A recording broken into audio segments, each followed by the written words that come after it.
While in Myanmar, the president also took the opportunity to meet with other leaders attending the summit. Among them were Japanese Prime Minister Shinzo Abe and Australian Prime Minister Tony Abbott. Again, Elena Luna reports.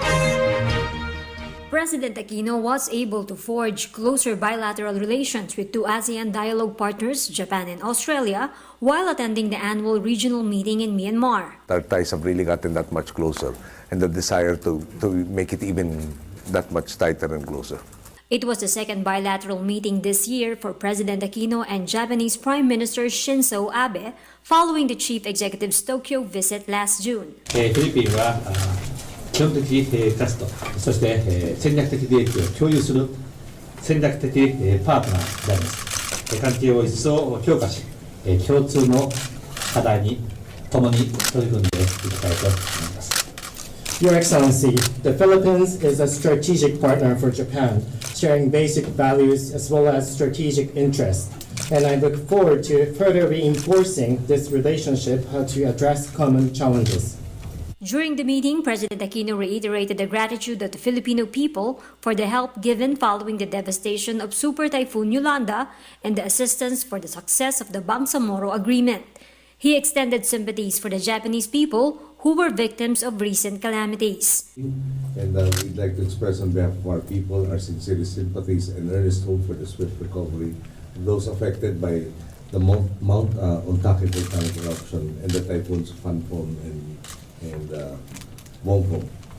We are in solidarity with the government as it undertakes all necessary measures to extend assistance to the affected areas and stands ready to extend any support within our means in the aid of this effort.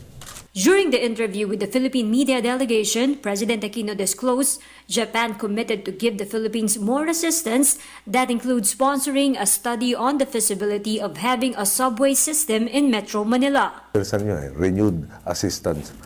We can get you the details of yung renewed assistance or continuing assistance. The Japanese are also sponsoring a study on a potential subway system for Metro Manila.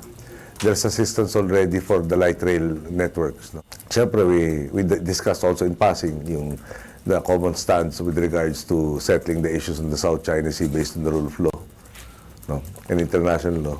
In our case, we specify UNCLOS and then ITLOS as a mechanism. The President also had a pull-aside meeting with Australian Prime Minister Tony Abbott immediately after the ASEAN-Australia 40th Commemorative Summit.